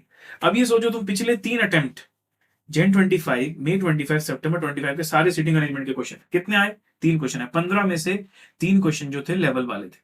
अब वही 3 में अपने को नहीं फंसना है। ऐसा ही पेपर में ध्यान रखना है कि हाँ, मैं मेंटली रेडी होके जाऊंगा कि किसी भी चैप्टर के किसी भी पार्ट में से कभी भी टफ पूछ सकता है, पर मुझे उसको फर्स्ट राउंड में ना करके बाद के लिए रखना है, ताकि मैं स्टक होकर टाइम वेस्ट ना करूं, क्योंकि मेरे पास टाइम कम है, क्वेश्चन बहुत सारे करने हैं ना। अब आते हैं एलआर के आखिरी चैप्टर में, नंबर सीरीज कोडिंग डिकोडिंग। आइए, तो इसमें अगर मैं बात करूं तो क्या होता है सर, हमको कभी मिसिंग टर्म वाले क्वेश्चन आते हैं, कभी लास्ट टर्म वाले क्वेश्चन आते हैं। एक स्पेसिफिक पैटर्न हमको ढूंढना होता है। पैटर्न लिखा नहीं होता, वो अपने को खुद ही ढूंढना होता है। तो वही मिसिंग टर्म हमको डिटेक्ट करनी होती है। हो गया नंबर सीरीज। अल्फाबेट में क्या होता है, लेटर्स या वर्ड्स या वैसे दिए होते हैं, और उसी में फिर लेटर्स में कुछ चेंज हो रहा होता है कि ए के बाद सी आ रहा है, सी के बाद ई आ रहा है, तो अपन ने पैटर्न ढूंढ लिया। कोडिंग डिकोडिंग में क्या होता है, ओरिजिनल वर्ड होता है वो कोड में लिखा होता है, तो अगेन वर्ड को कोड कैसे किया गया वो अपन को खुद डिटेक्ट करना पड़ता है। अकॉर्डिंगली फिर क्वेश्चन एक और तुमको वर्ड देता है और कहता है इसका कोडिंग करके दिखाओ। कभी कभी क्वेश्चन डी कोडिंग का भी आता है और बच्चे भूल जाते हैं कि डी कोडिंग भी पॉसिबल है। इसलिए भाई ध्यान रखो, कभी डी कोडिंग पूछ लिया तो, मतलब जैसे बोला है कि ऑरेंज का कोड दिया है, अब कह रहा है एप्पल का कोड निकालो, तो ये तो हो गया कोडिंग। पर मान लो बोलते कि बताओ ये किस वर्ड का कोड है, ऐसा पूछ ले, तो फिर डी कोडिंग करनी है। ठीक है। Odd man out, odd man out मतलब जिसमें ना तुम्हारे पास या तो क्वेश्चन में बहुत सारे आइटम दिए होंगे और बोलेगा उसमें से कोई ऑड मैन आउट निकालो, या तो फिर बोलेगा और चारों ऑप्शंस में से कोई एक ऑड मैन आउट है वो निकालो। तो ऑड मैन आउट मतलब बाकियों से अलग, वो अलग वाला टर्म अपने को ढूंढना होता है, that is odd man out. अब इसमें ना सबसे बड़ी प्रॉब्लम इस चैप्टर के अंदर, बच्चे बोलते सर कॉन्फिडेंस नहीं है इसके अंदर, आप एक्सपेक्ट ही मत करो कॉन्फिडेंस। देखो क्या है, अगर नंबर के क्वेश्चन हम डिफरेंस निकालेंगे, डिफरेंसेस नहीं समझ में आ रहा तो डिफरेंस का डिफरेंस निकालेंगे, उससे भी समझ में नहीं आ रहा तो अपन थोड़ा स्क्वायर क्यूब ये सब सोचेंगे, फिर भी नहीं समझ में आ रहा तो मैं छोड़ दूंगा क्वेश्चन, फिर मैं ज्यादा दिमाग नहीं लगाऊंगा। तो वो इजिली आइडेंटिफाइबल नहीं है, क्योंकि वो जो अजीब अजीब पैटर्न होती है कि कुछ भी हो रहा है, इंटू 3+5, इंटू 9+10, अरे भाई वो सब सोचने में टाइम लग जाता है। तो वो सब ना करते हुए डिफरेंस डिफरेंस डिफरेंस निकाला, नहीं बन रहा, स्क्वायर क्यूब से सोच लिया, उससे भी नहीं बन रहा, छोड़ो बाद में देखेंगे। तो ये हो गए नॉन आइडेंटिफाइबल क्वेश्चन। पर बहुत सारे क्वेश्चन ऐसे होते हैं नंबर सीरीज कोडिंग जो तुरंत आइडेंटिफाई हो जाते हैं। कोडिंग डिकोडिंग में भी ऐसे ही है। नॉर्मल सी कोडिंग होगी, लेटर दिया डिजिट दिया, लेटर दिया डिजिट दिया, लिंक कर दिया, वैसे ही वर्ड दे दिया उसके डिजिट निकाल के, तो ऐसे बहुत सारे क्वेश्चन आ जाते हैं। लेकिन कई बार क्या होता है, नहीं समझ में आता कि कैसी कोडिंग हो रही, तो एक दो बार थिंक करके समझ आ गया तो करना है, नहीं आ रहा बात के लिए रख देना, उस समय उस पर टाइम इन्वेस्ट नहीं करना है, ये दिमाग में रखो बस। लोड लेने का कोई मतलब ही नहीं है, क्योंकि इनफाइनाइट क्वेश्चंस आर पॉसिबल। कुछ भी सीरीज बना सकता है ना बनाने वाला, उसमें क्या है। पेपर का पैटर्न अभी दिखाऊंगा, इतना भी टफ नहीं आता है। मैंने तुमको क्लासेस में जब करवाए थे तो पॉइंट क्या था कि उस समय मैंने तुमको बहुत सारे ऐसे अजीब वाले क्वेश्चंस दिखाए थे, तो तुम डर गए थे। मेरा इंटेंशन ये सिर्फ था कि ऐसे ऐसे आ सकते हैं, ऐसे ही आते हैं, ये नहीं बोल रहा था मैं। अब तुम 3 अटेम्प्ट के देखोगे तो तुम समझ जाओगे कि भाई अगर वेरिएशन हो भी रहा है लेवल में तो कितना हो रहा है, और कितने इजी और कितने टफ आ रहे हैं। तो आइडेंटिफाइबल क्वेश्चन है तुरंत करेंगे, आइडेंटिफाइबल नहीं है बात के लिए रख देंगे। ठीक है, चलो। अब जैसे ये 92, एक पर्टिकुलर लैंग्वेज में मद्रास को आपने कोड किया, भाई ये तो मॉड्यूल का क्वेश्चन रिपीट हो गया। एम से मद्रास मतलब एम बन गया एन मतलब +1, ए बन गया बी, डी बन गया ई, आर बन गया एस। मतलब जब तुम मद्रास की बात करोगे ना, तो हर एक लेटर जो है उसकी पोजीशन को +1 किया जा रहा है।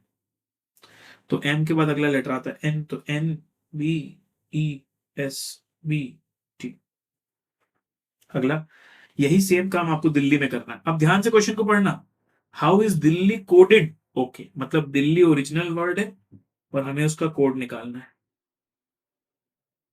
तो वही करना पड़ेगा जो हमने पहले किया। डी के बाद ई के बाद एफ, एल के बाद एम, एच के बाद आई के बाद J, E F M I J, E F M I J, option B is the correct answer. तो इजी था, मुझे नहीं लगता कि ये ना बने ऐसा टाइप का कोई क्वेश्चन था। अब ये देखो ग्लैमर। अब मैंने ग्लैमर वर्ड लिखा, GLAMOUR, ठीक है। ग्लैमर वर्ड में जी बन गया आई, तो मुझे लगा GHI +2 हुआ होगा, ऐसा मुझे लगा। फिर एल बन गया JKL, तो ये तो -2 हुआ है, मतलब एल को 2 पीछे लेके गए तो जे आता है। फिर ए जो है सी बन गया, तो फिर से +2, तो लो भाई मुझे पैटर्न समझ में आने लगी। फिर एम की अगर मैं बात करूं, अरे एम एन बन रहा है, ये तो अजीब बात हो गई, तो ये तो -1 है, कोई बात नहीं। ओ ओ बन रहा है एम, तो MNO, मतलब ये -2 हो रहा है। फिर यू बन रहा है डब्ल्यू, तो UVW, अरे ये भी +2 हो रहा है। और आर बन रहा है तुम्हारा पी, मतलब अगेन -2। तो मुझे ये समझ में आ रहा है +2 -2 +2 -2 +2 -2, पर बीच वाला -1 है। पर उन्होंने ना इसी चीज को कॉन्फिडेंस देने के लिए एक और वर्ड दिया, मिस रूल, एक और कोडिंग दी, तो उसमें जाके वेरीफाई कर लेते हैं। एक चीज मुझे कॉमन समझ में आ रही है, पता क्या? ये 3 3 6 7 लेटर का है, ये भी 7 लेटर का है, और जो पूछ रहा है ना वो भी 7 लेटर का है। तो 7 लेटर के हिसाब से डिजाइन किया गया इसका कोडिंग। तो इसमें भी अगर मैं सोचू +2 MNO, ओ हाँ भाई ओ आ रहा है। आई में -2 करके देखो, GHI, तो जी आना चाहिए, जी आ रहा है। एस में फिर +2 करके देखो, तो STU। आर में, आर सेंटर वाला है, बीच वाले में -1 करना है, तो PQR, क्यू आना चाहिए। एक मिनट, MNO +1 था, माय बैड, -1 नहीं +1 था, +1 था, तो आर के बाद आना चाहिए एस आना चाहिए, तो आर के बाद आ गया एस। यू के बाद वापस -2 होना चाहिए, क्योंकि बीच वाला +1 था, बाकी -2, तो STU एस आ रहा है। फिर +2 होना चाहिए LMN, तो एन आना चाहिए, वो एन आ रहा है। और फिर -2 होना चाहिए, तो E-2 मतलब सी। तो ये देखो भाई, समझ में आ गया, ये भी और ये भी बिल्कुल मैच कर रहे हैं। इसका मतलब +2 -2 +2, +1 बीच में, और फिर -2 +2 -2। तो सेंटर वाले में +1 करना है और बाकी में +2 -2 करना है। यही सेम चीज अब मुझे म्यूजिकल वर्ड में करनी है। MUSICAL, थोड़ा दूर दूर रख देता हूँ ताकि अच्छे से समझा पाऊँ आपको। नासी। तो पहला लेटर +2 होना चाहिए, तो MNO। अगला -2 होना चाहिए, तो TURSSTU। फिर अगला +2, तो अगेन STU हो गया। फिर बीच वाला +1 होना चाहिए, तो IJ आना चाहिए। और फिर सी के बाद -2 आना चाहिए, मतलब थर्ड लास्ट इज -2, तो ABC आना चाहिए। फिर वापस +2, तो ABC हो जाएगा, फिर वापस -2, तो JKL। तो OSUJACG, ऑप्शन सी, OSUJACG। ठीक है, OSUJC, परफेक्ट। समझ में आया भाई? है लेवल वाला, मजा आ रहा है? ठीक है, तो यही तो है भाई। ये समझ रहे हो ना, सिर्फ यहां अलग था थोड़ा सा, MN बन गया था, RS बन गया था, एक +1 हो रहा था, इसलिए आई को IJK, तो आई के बाद जे आता है, जे डाल दिया, ठीक है वैसा। Now which of the following series one term is wrong? अब इसमें से हमको ऑड वन आउट निकालना है, इसमें से कोई गलत है। तो जैसे 48 है, 50, 82 है। अब तुम सबसे पहले क्या करते हो, कुछ समझ में नहीं आता तो तुम सबसे पहले लेते हो डिफरेंस, ठीक है। अब मैं भी डिफरेंस लेता हूँ, क्या भाई मेरे को थोड़ी पता है पहले से क्या है। तो ऐसा नहीं है कि इसमें कोई पढ़ाई करके चला जाएगा तो उसको बहुत पता चल जाएगा। भाई ये सबके लिए बराबर है, मेरे लिए भी उतना ही, तुम्हारे लिए भी उतना ही टफ है। 2, 32, और 170 -82 होता है 88, और 290 -170 होता है 120। भाई इसमें कोई कोई भी पैटर्न समझ नहीं आ रहा, कोई कंसिस्टेंसी नजर नहीं आ रही। ये 30 है, फिर 88 -32, 56, 120 -88, 32, कुछ समझ नहीं आ रहा। अब जब डिफरेंस का डिफरेंस समझ में ना आए तो स्क्वायर और क्यूब से सोचो। सर 48 जो है 7 का स्क्वायर होता है 49 उसके पास है, 50 भी वैसा ही है, 82 81 के पास है, 170 169 के पास है, और 290 280, ओ स्क्वायर से कुछ तो रिश्ता नाता है। तो 48 जो होता है वो 7 का स्क्वायर -1, फिर 50 जो है वो 7 का स्क्वायर +1 है, और 82 की बात अगर हम करें तो वो 9 का स्क्वायर 81 होता है +1 है, और 13 का मतलब 170 जो है, तो 13 का स्क्वायर होता है 169 +1 है, और 290 जो है वो आई थिंक 17 का स्क्वायर जो कि होता है 289, उसमें +1। तो बाकी सब में देखो आप +1 +1 +1, मतलब कोई प्राइम नंबर का स्क्वायर हो रहा है और उसमें +1 हो रहा है ना, कोई ना कोई प्राइम नंबर उसका स्क्वायर उसमें +1 हो रहा है। लेकिन अगर आप 48 में देखें तो वहां -1 हो रहा है, तो वो उस मैटर में अलग नजर आ रहा है, बाकी सब जो है +1 वाले हैं, सिर्फ 48 -1 वाला है, तो 48 इन सब में अलग कहला गया, सिंपल। ठीक है, चलो फिर हमारे पास दिया complete the given series 0 6 24 etcetera. तो सबसे पहले तो भाई अपने पास कोई और क्लू होता नहीं, डिफरेंस निकालो और क्या। तो ये 6 कर दिया, ये हो गया 18, ये हो गया 60 -24 मतलब 36 होना चाहिए, कुछ तो सिमिलरिटी लग रही है डिफरेंसेस में। फिर ये 60 है और फिर ये 90 है, सब 3 के मल्टीपल भी हैं, 6 के मल्टीपल। तो और ना समझ में आए तो डिफरेंस ऑफ डिफरेंस निकालो, 12 18, फिर 60 -36 24,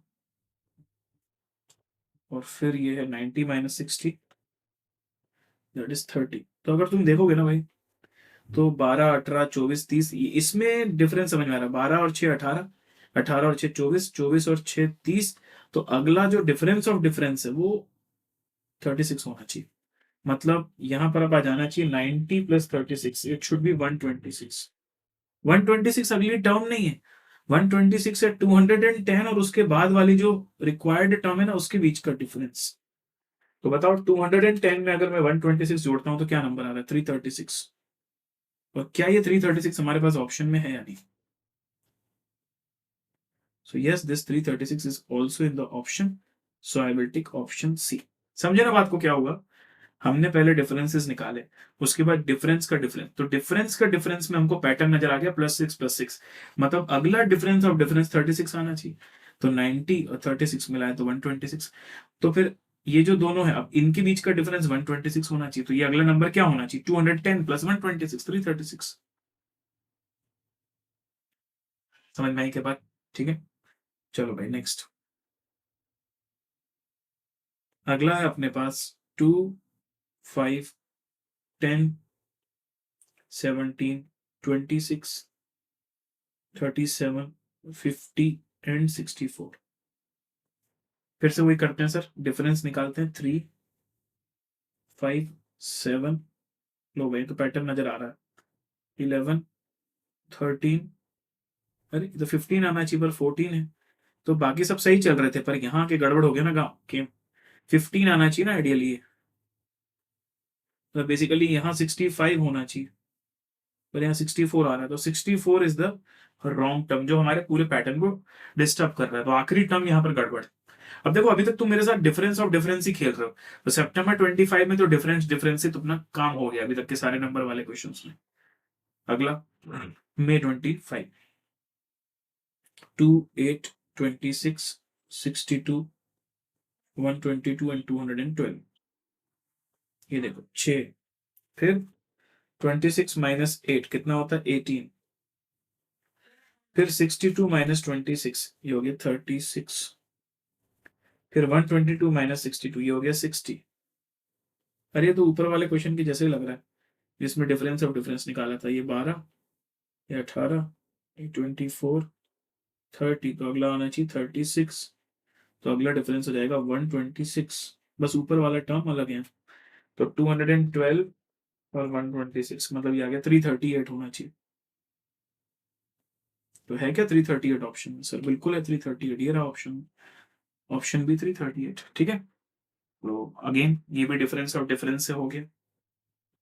मिसिंग टर्म 4 है 18 है 100 है 180 है, फिर से निकाल के देखते हैं भाई, 4 है 18 है, उसके बाद खाली जगह छोड़ दिया 100 है 180 है, 294 है और 448 है। तो यहाँ पर मैं कर देता हूँ 4 और 14 18, यहाँ कर देता हूँ 8080, 294 माइनस 180 दैट इज 114, और यहाँ 448 माइनस 294 दैट इज 154। तो क्या लग रहा है भाई, डिफरेंस ऑफ डिफरेंस निकालें क्या इन तीनों का, क्योंकि बीच की टर्म तो है नहीं। तो 114 माइनस 80 दैट इज 34, और 154 माइनस 114 40। हो सकता है 6 का डिफरेंस आ रहा हो, तो इन दोनों का डिफरेंस होना चाहिए फिर 28, और इन दोनों का डिफरेंस होना चाहिए 22,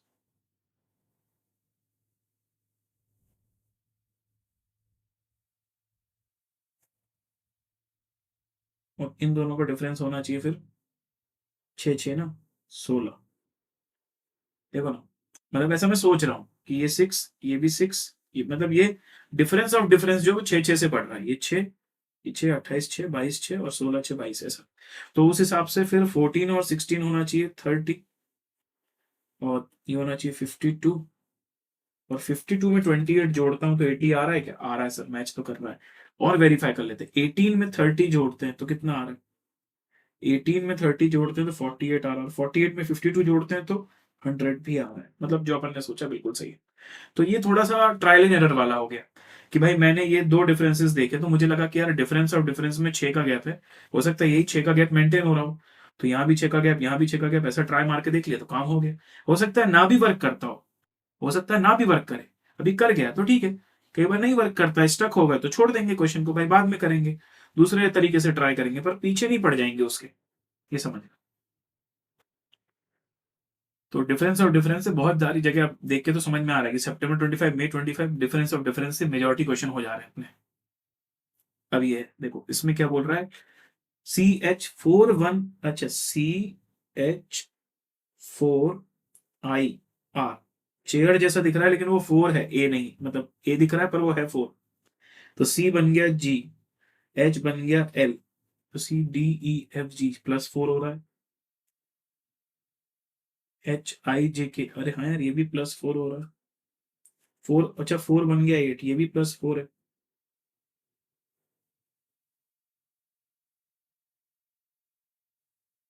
JKLM, ये भी STUV, बढ़िया, GL8MV। ठीक है, नाउ लिसन। अब ये होने के बाद मुझे तो समझ में आ गया कि सब में मेरे को 4 आगे बढ़ाना है। अब आगे इंस्टाग्राम वर्ड दिया, वो भी इंस्टाग्राम नहीं है भाई, 1N और 5 है, S नहीं है, T, फिर अगेन 4 है, फिर G है, R है, फिर अगेन 4 है और फिर M है। तो सब में वापस से +4 करता हूँ, सब में अलग अलग लिखने की जरूरत नहीं है ना। तो 1 + 4 हो जाएगा 5, N + 4, OPQR, 5R आना चाहिए। 5R वाला मुझे एक ही ऑप्शन दिख रहा है C, तो मैंने टिक कर दिया, फिर भी वेरीफाई करना है कर लो कि 549, तो 5R9 आ गया। फिर T, UVWX, तो T के बाद X आ गया, सॉरी X आ गया, फिर 4 के बाद यहाँ 8 आ गया जी, HIJK, यहाँ K आ जाएगा, तो 5R9X8K, फिर HIJK, R के बाद STUV, ठीक है, V आ गया, और 4 8 और NOPQ,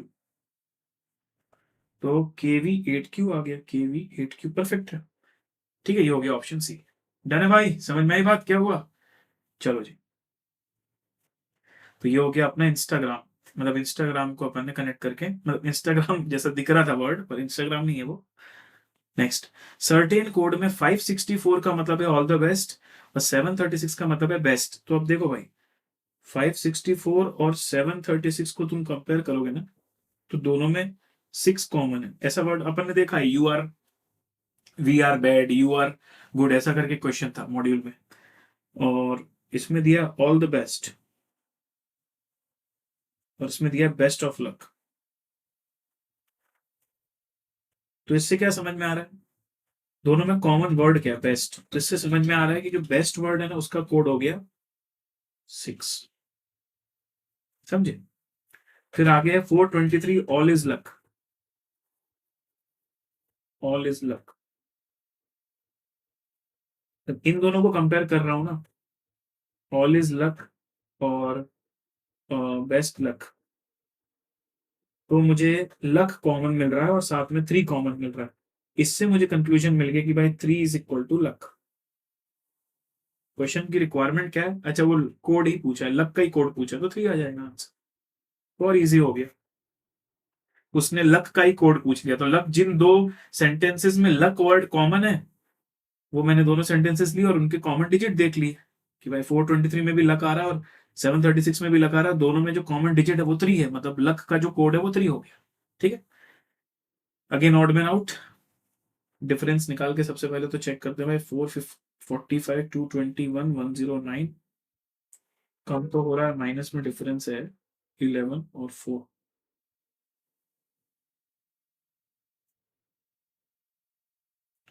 4 2 जा 8, 3 11 22, 321, तो नहीं देखते हैं।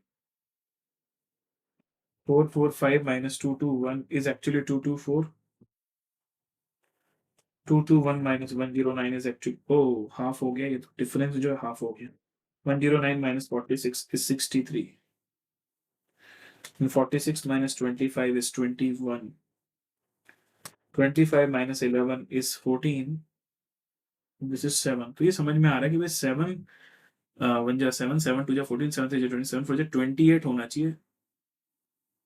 14 2 जा 20, नहीं नहीं, 7 2 जा 14, 14 2 जा 28 आना चाहिए यहाँ पर डिफरेंस, और 28 टू जा 56 डिफरेंस आना चाहिए, तो 56 इंटू, हाँ देखो भाई, इसका आधा ये 112 का आधा 56, 56 का आधा 28, 28 का आधा 14, 14 का आधा 7, या ऐसा बोल दो 7 टू जा 14, 14 टू जा 28, 28 टू जा 56, 56 टू जा 112। तो इसका मतलब ये हो गया भाई कि मेरे पास यहाँ ना 109 के बाद कोई ऐसा नंबर होना चाहिए जो उससे 56 ज्यादा हो, तो 109 प्लस 56 तो यार 165, और उसी नंबर में वापस अगर मैं 28 जोड़ू, अरे जोड़ना नहीं है ना भैया, तो डिफरेंस, मतलब यहाँ तो रिड्यूसिंग टर्म है ना, तो माइनस होना चाहिए 56, सॉरी भाई सॉरी, माइनस 56। तो 109 में 56 अगर मैं माइनस करता हूं तो 53 आता है, और उस 53 में फिर 28 माइनस करके क्या आता है, 25 आता है, आता है। इसका मतलब जहां 46 लिखा हुआ है ना, एक्चुअली वहां 53 आना चाहिए था, जहां 46 लिखा है वहां 53 आना चाहिए था, इसलिए 46 जो है हमारी सीरीज को डिस्टर्ब कर रहा है। सो द करेक्ट आंसर, मतलब odd man out will be 46। समझे ना क्या हो रहा है? तुम्हारा पैटर्न ऐसा बनना चाहिए था 224 112 56 28 14 7, पर ये 46 की वजह से ये दोनों डिफरेंसेस गड़बड़ हो, तो वही हमारा पैटर्न। ठीक, चलो, फिर यहां दिया CEG, इससे समझ में क्या आ रहा है पता, CDE+2, EFG+2, GHI+2। वही अगर मैं XVTR की बात करूं, XVTR, तो यहां देखूंगा तो TUVWX, मतलब ये तो -2 हो रहा है, ये भी TUV -2 हो रहा है, RST -2 हो रहा है। फिर वापस अगली टर्म आई GHI JKLM, फिर से +2, मतलब एक टर्म में +2 चलने दो, एक टर्म में -2 चलने दो। इससे समझ में आ गया कि अब जो अगली टर्म आएगी ना, उसमें जो पैटर्न बनना चाहिए वो +2 नहीं -2 वाला बनना चाहिए। अब जो अगली टर्म आएगी इसमें पैटर्न -2 वाला होना चाहिए, तो TRP और RST, हाँ ये तो -2 है, PQR ये भी -2 है, NOP ये भी -2 है, तो ये तो सही लग रहा भाई। KLM, M B कहां से आ गया, तो गड़बड़ी, A के बाद M, ये तो बिल्कुल गड़बड़ है। JKLLMNNOP ये +2 वाला है, पर अपने को तो -2 वाला चाहिए ना, दैट इज ऑप्शन है। समझो ना, पहले +2 फिर -2 फिर +2, तो अब जो फोर्थ टर्म आएगी उसमें वापस से -2 होना चाहिए। तो इन चारों में जब मैंने देखा ना, तो कौन सा ऐसा वर्ड था जिसमें -2 हो रहे थे लेटर्स, सिर्फ ऑप्शन ये था। अगला, अब ये वही इजी वाले क्वेश्चन मॉड्यूल में देखे हैं आपने, ऐसे क्वेश्चन, क्लॉक का कोड है ये, अर्थ का कोड है ये, तो बताओ कोड का कोड क्या होगा, तो सी देख लो भाई, सी का कोड क्या आ रहा है 7, ओ का कोड क्या आ रहा है, क्लॉक में CLO 752 आ रहा है, ए का कोड है 3, और टी का कोड हो जाएगा अपना 9, तो 7239 शुड बी द आंसर, है ऑप्शन बी 723। ये तो वन ऑफ द इजीएस्ट, मतलब इसमें तो क्या ही बताऊं मैं। 2 7 16 29 समथिंग लाइक दिस। 2 फिर 7 है, उसके बाद 16 है, उसके बाद 29 है, उसके बाद डैश है, फिर 67 है और उसके बाद 92 है। 9 फिर 29 माइनस 16 दिस इज 13 और 67 और 92 का डिफरेंस अगर मैं देखूं तो 25 आ रहा है। तो 5 4 9 9 4 13 13 4 17 17 4 21 21 4 25 बराबर है। तो अब 29 के बाद वो नंबर होना चाहिए जिसमें 17 का डिफरेंस और उस नंबर के बाद 21 जोड़ने पे 61 आना चाहिए। तो देख लेते हैं ऐसा कोई कॉमन नंबर मिल रहा है। हाँ 46 और 46 में 21 जोड़ोगे 67 भी आ जाएगा। तो दोनों तरीके से 46 इज द करेक्ट वन। तो इजी था यार, ये भी बहुत ही इजी था। नंबर सीरीज मेंशन, अगेन मुझे लगता है मॉड्यूल जैसा ही आ गया है। MNEFNO सब में +1 करना है। तो मिस्टीफाई में भी +1 कर देता हूँ यार, इसमें क्या ही बताऊं मैं। MN हो जाएगा, YZ हो जाएगा, ST हो जाएगा, T के बाद U आ जाएगा, IGHIJ हो जाएगा, FG हो जाएगा और YZ हो जाएगा। NZTUJGZ दैट इज ऑप्शन है। अब इसमें से ऑड मैन आउट निकालना। अब ये ना वर्ड्स वर्ड्स हैं और इसमें कोई पैटर्न भी नहीं है, तो मीनिंगफुल वाली चीज है। तो मैरिज, वेडलॉक, डाइवोर्स और मैट्रिमोनी। देखो मैरिज में भी लोग जुड़ते हैं, वेडलॉक में भी जुड़ते हैं, मैट्रिमोनी में जुड़ते हैं, डाइवोर्स में सेपरेट होते हैं। तो अगर मैं चारों वर्ड्स में देखूं अलग वर्ड कौन सा है, तो डाइवोर्स जो है इन चारों, बाकी तीनों से अपोजिट है। बाकी तीन सिमिलर है पर डाइवोर्स अलग है। तो ये रहा भाई, इसके साथ हमने ये सेशन भी खत्म कर लिया है। एंड क्यूए रिवीजन लाइब्रेरी आपके सामने, उस रिवीजन लाइब्रेरी को क्यूआर कोड को स्कैन करें, आप अपने पास बुक मार्क करके रख लें। मेरे सारे सीरीज एक साथ आपको एक जगह पर मिल जाएंगे। Thank you so much guys, bye bye, take care, see you all. और जैसा कि मैंने बोला था सिर्फ यही 2 सेशंस रिकॉर्डेड थे, तो हमारे दोनों रिकॉर्डेड सेशन अब खत्म हो चुके हैं। और कल मैं आप लोगों को वापस मिलने वाला हूँ with correlation and regression Monday live 3:15 पे। ठीक है, thank you so much guys, bye bye, take care, see you all, मिलते हैं वेरी सून।